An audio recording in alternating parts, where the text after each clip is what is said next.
Welcome to my office slash my bedroom. Y'all know I live in a one bedroom. You gotta make the most of all your space. Welcome. I'm so excited to be doing this video with you guys.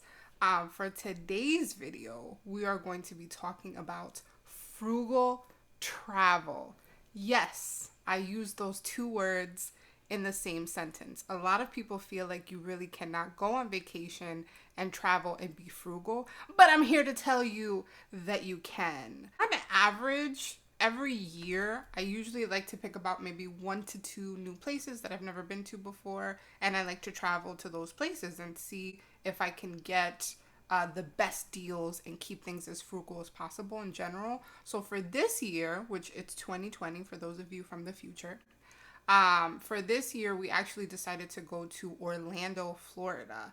I live on the East Coast in Jersey. I had never been specifically to Orlando. I have been to like Miami, and some other places like in the South, but never specifically Orlando. And I am here to say that we were able to achieve it relatively frugally. It's funny because when I was doing the research for this video, I actually found some tips that I didn't even know about when I planned the trip, because we went back in February of 2020.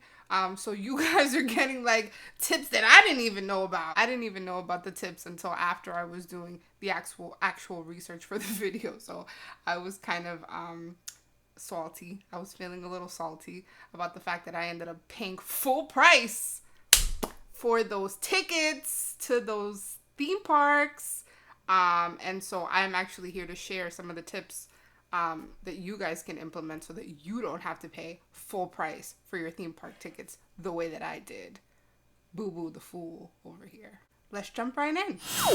Your travels are always going to be so much more inexpensive and affordable if you can plan those trips during off seasons. Whatever tends to be the seasons where they see the least amount of action in those particular places, wherever it is that you're going, that's when it's going to be most affordable. The prices are going to tend to drop.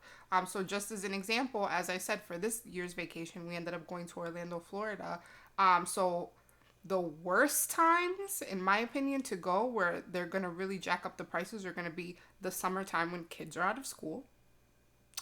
That's when that is their peak in terms of pricing. And also during the holidays. During the holidays in general, especially around Christmas time, Thanksgiving, you're going to find that airfare is going to tend to jump upward in price. The reason is because a lot of people are flying. They're going to visit family. They're going to visit friends. That is a peak travel time. So things are always going to be more expensive during that time. So if you can choose a time of the year that is not summer when kids are out of school and is not going to be anywhere near the holidays, you're more than likely going to be able to get a cheaper price in terms of your lodging and your airfare.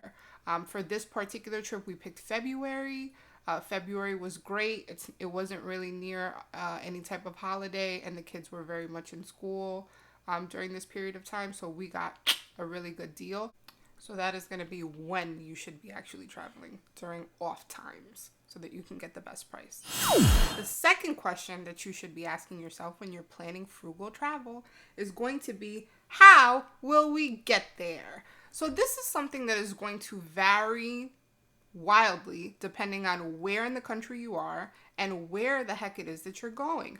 Obviously, the farther it is that you're going in terms of travel, the more expensive it's going to be. So staying closer to home is obviously going to always be the more affordable choice. The other question would be sort of like, do you plan on using airfare? Do you plan on driving? If you are going to be driving, using your own vehicle tends to be less expensive than renting a vehicle. So that's something to keep in mind as well. Certainly, if you can get a good deal in terms of airfare, it's always easier to fly, in my opinion, than drive. I know there's some people who are like crazy about a good road trip. I love a good road trip, but I just don't like driving for like hours and hours and hours. That's like not particularly fun for me. But if you enjoy it, hey, it's definitely the more frugal way to go. So some other flying tips that you will want to keep in mind in terms of keeping your airfare ticket affordable is be sure to compare pricing. There are so many free travel websites that are available now, and I will link some down below in the description box for you, where you can just compare airline tickets, side by side so that you can ensure that you're getting the best price. Another really good tip in terms of getting cheap airfare tickets is try to book on like a day of the week where the majority of people are not flying. Most people like to fly around the weekends or on a Monday if they're flying for business. So you will definitely get a better price in terms of your airfare ticket if you're flying on like a Tuesday or a Wednesday, especially if it's an off time, like really early in the morning or very late in the evening. So be sure to do that. And my last tip for keeping your airfare affordable is please be sure to check the luggage policy. I refuse to ever pay to check a bag, okay? They get very expensive, especially when your bag is very heavy, full of clothes. Not that I would ever overpack with clothes. Most airline tickets, I will tell you, share this little secret with you, will allow you to bring one free carry-on and one free personal item. Take full advantage of that. Your personal item can be a backpack, it can be a very large purse, it can be a diaper bag, as long as it's able to fit underneath the seat that's directly in front of you. And so honestly, I just try to pack light and keep it to my free carry-on and my free personal item, so that way I don't have to pay to check a bag. The third question that you're going to want to ask yourself when you're planning any type of frugal travel is, where will we stay? Thankfully, within the Orlando, Florida area, there is absolutely no shortage of lodging options. They have tons and tons of options. Some tips that I used to make sure that I was keeping it frugal for this particular vacation was choosing a hotel that was not associated with the big name brand theme parks, because those tend to be a little bit more expensive. I instead chose a hotel that was actually just outside of Orlando. It was in Kissimmee, which is the town right next to Orlando, and that helped me to get a much more affordable hotel. The other thing too is they have so many different options in terms of hotels that you can actually pick the hotel that has the best perks for you. What are the perks that are going to really make this vacation special and worthwhile? For us, the biggest thing was because we were flying to the area, we ended up flying, and we did not want to rent a vehicle. I chose a hotel that had free shuttling. And so the shuttling was 100% free. It was a shuttle bus, and it would go from the hotel to the big name theme parks back and forth 100% for free. I didn't have to pay for any type of like rental car or anything like that. So that was great. And then also the other thing too, in terms of where it is that you're staying, another really good tip is to try to pick a hotel, motel, or resort that is within walking distance to shops and restaurants that you're going to want to visit. If you can get a hotel that is relatively close within walking distance to places, food places, convenience stores, different things, it's again going to help you to really save on any type of transportation while you're on vacation.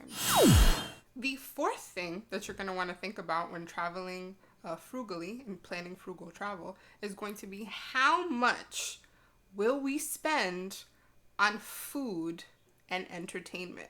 This, in my opinion, is probably the most important thing to think about when you're planning any type of vacation or travel, because this right here, entertainment and food, will make or break a budget for reals.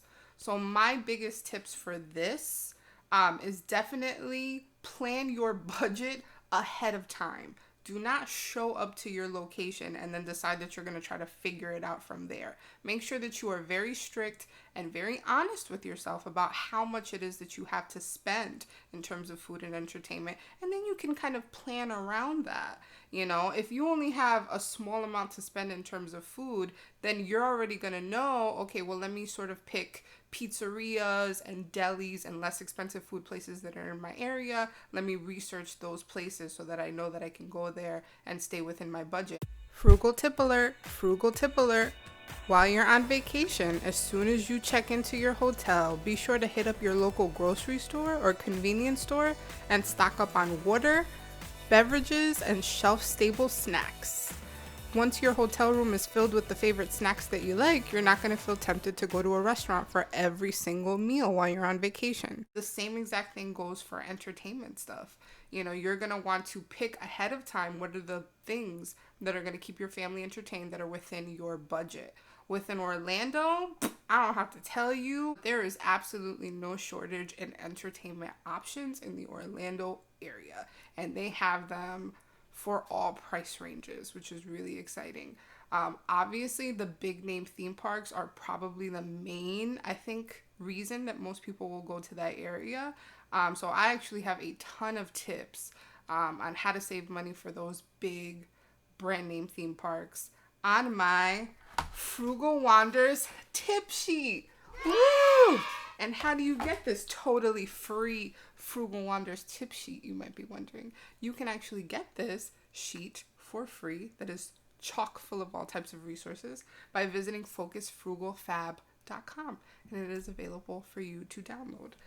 Just as like a little sampler, some of the tips that I, again, as I mentioned in the beginning of the video, did not even know about until I was researching for this video. And so I felt like a quality dunce because I didn't even get to take advantage of these. But just as an example, if you know anybody or have any family members that are Florida residents can get tickets for Disney in Orlando at 50% the cost.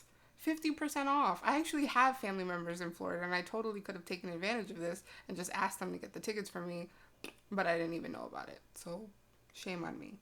And another one that's a really good tip for this is if you happen to have a subscription or you know anybody that has a subscription for Costco or Sam's Club, they actually offer a pretty steep discount for those tickets as well. Some people were reporting getting their tickets for as low as $42, which is insane because they're well over $100 per ticket per day at regular price. So certainly feel free to check out that tip sheet so that you can see all the different ways that you can save on those tickets. On the tip sheet, I also have some other activities that are not associated with the big brand name theme parks that you guys can do. And the pricing for these start as low as $20. So we have $20 activities, $10 activities, and totally free activities, all within the Orlando area. So be sure to check out the tip sheet when you get a chance. Well worth it. The last question that you're going to want to ask yourself is going to be, how will we get around? So this is a little bit akin to the question that we were asking ourselves in terms of where will we stay? And this is another good question.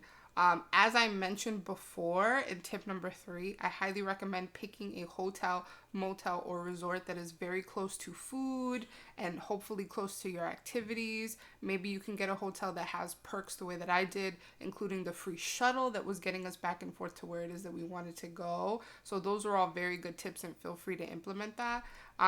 In addition to that, some other things to look into in terms of how you will get around when you're on vacation is look into public transportation. A lot of people forget the fact that if you're going, especially to a major metro area, there's probably going to be either maybe a subway, trains, or buses that can get you back and forth to downtown areas, different restaurants, different places that you may want to visit within that town that you're visiting. So be sure to check into that, because public transportation tends to be way cheaper than taking a taxi or even Uber or Lyft. If public transportation is just not an option, then maybe you will want to look into ride-sharing apps such as Uber or Lyft. They certainly tend to be cheaper than most taxis in most areas. And then as a last resort, you may want to consider getting a rental car. They tend to be really pricey, so I try to avoid them at all costs.